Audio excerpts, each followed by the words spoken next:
আমি Ranu, welcome to my channel রানুর ঝিনুক ঘরে। আজ আমি আপনাদের একটা চিকেনের পদ করে দেখাবো। তার জন্য যা যা লাগবে সেগুলো এবার দেখিয়ে নিচ্ছি। প্রথমে একটু তেজপাতা, গোটা গরম মশলা, এগুলো ফোড়নে ব্যবহার হবে। এখানে দুটো লঙ্কা, কাঁচা লঙ্কা বাটা আছে, 100 গ্রাম দই ফেটিয়ে রাখা আছে, তিনটে ছোট সাইজের টমেটো পেস্ট করা আছে, তিনটে বড় সাইজের পেঁয়াজ কুচোনো আছে, আর দুটো পেঁয়াজ পেস্ট করে নিয়েছি। এখানে 7-8 পিস আলু আছে, আদা রসুন পেস্ট করা আছে, এখানে আছে 1 চামচ ধনে, আর 2 চামচ কসুরি মেথি, একটা শুকনো লঙ্কা। এই পুরো মশলাটা কিন্তু বাটা হবে। এটা ব্যবহার করার আগে আমি আপনাদেরকে বলে দেব। গ্যাসে ওভেনটা অন করে এবার আমি কড়াইটা বসিয়ে দিলাম। এই রান্নাটা পুরোটাই সর্ষের তেলে হবে।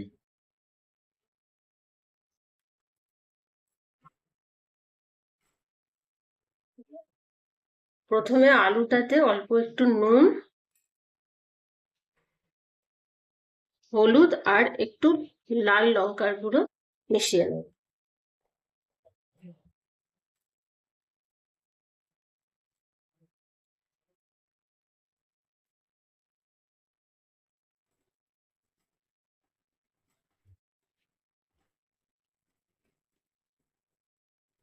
ইতিমধ্যে কড়াইয়ে তেলটা গরম হয়ে গেছে। এবার আমি একটা একটা করে আলু দিয়ে ভালো করে ভেজে নেব।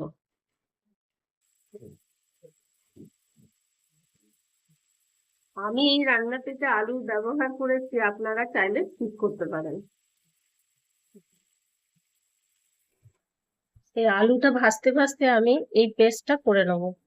কসুরি মেথি আর 1 চামচ ধনে একটু জল দিয়ে বেটে নেব। এটা আমাদের মাংসের পরবর্তী পর্যায়ে লাগবে। 5 মিনিট পরে ঢাকনা খুললাম। আলুগুলো বেশ সুন্দর ভাজা ভাজা হয়ে গেছে। এবার আলুগুলো একটা একটা করে বাটিতে তুলে নেব।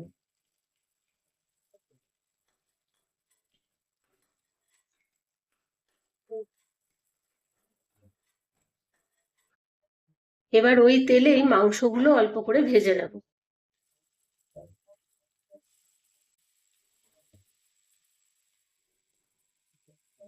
5 মিনিট পর ফিরে আসছি। 2 মিনিট পর ঢাকনা খুলে একটু মাংসগুলোকে উল্টে দিতে হবে।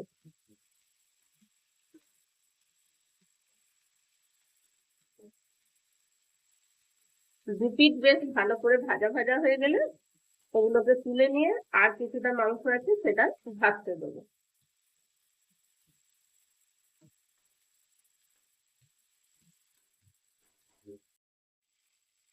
মাংসগুলো হয়ে গেছে ভাজা, এবার আমি তুলে নিলাম।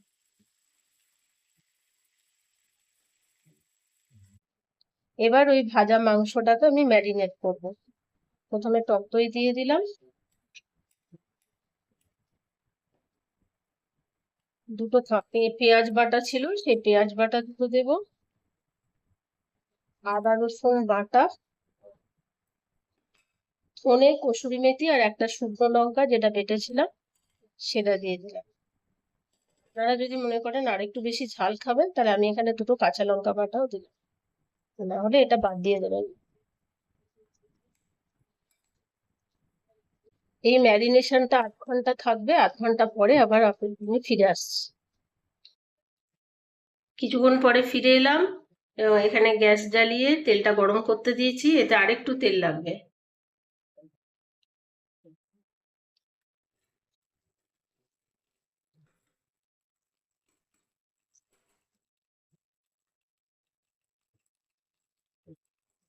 তেলটা বেশ গরম হয়ে গেছে। এবার আমি তেজপাতা দুটো আর গোটা গরম মশলা দিয়ে দিলাম।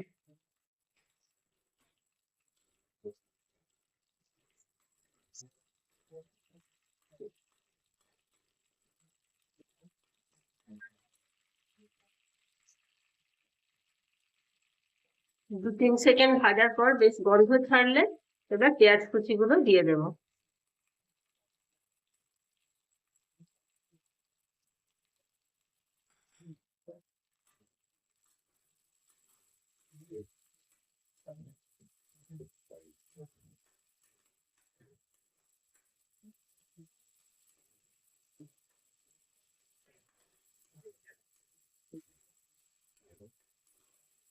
কিছুক্ষণ পেঁয়াজটা ভাজা হওয়ার পর একটু লাল লাল হবে, তখন আস্তে আস্তে এতে আমি টমেটো পিউরিটা দেবো।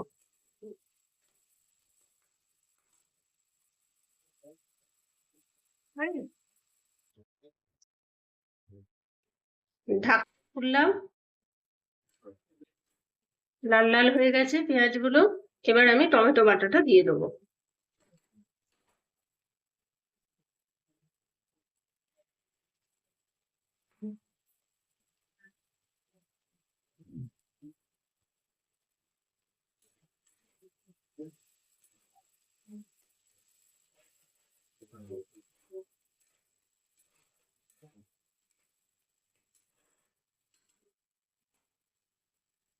কিছুক্ষণ ঢাকনা দিয়ে হতে দিলাম, কিছুক্ষণ পরে খুলে দেখবো। এরপর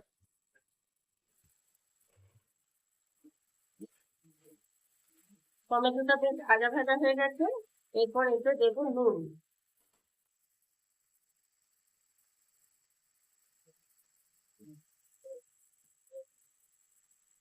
আলু ভাজার সময় অল্প নুন দিয়েছিলাম, তাই এখানে নুনের পরিমাণটা আপনারা বুঝে দেবেন। একটু হলুদ দিলাম, আর দিলাম একটু কাশ্মীরি লঙ্কার গুঁড়ো।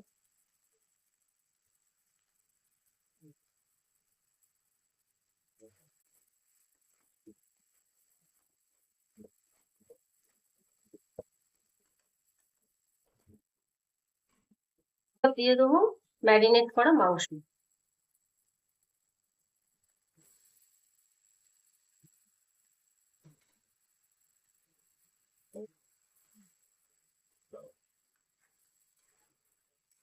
মাংস দিয়ে এভাবে নাড়তে হবে।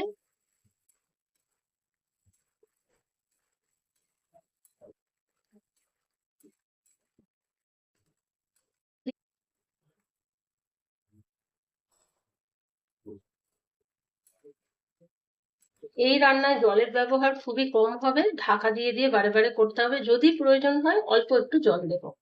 কিছুক্ষণ পরে সেটা ঢাকা খুলে দেখার পর দেবো।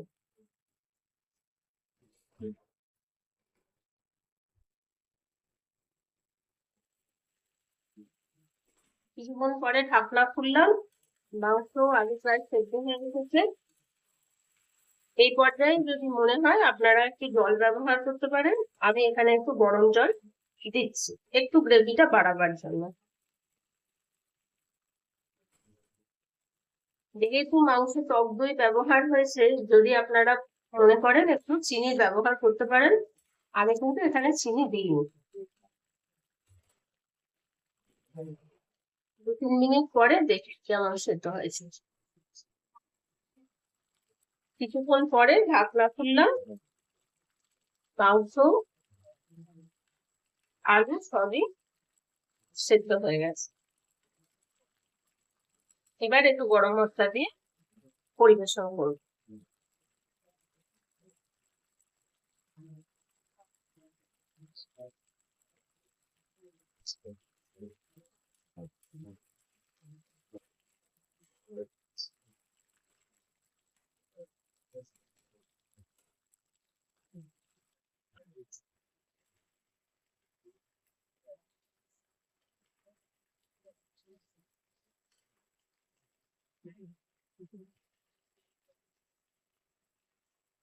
লাস্ট বেশি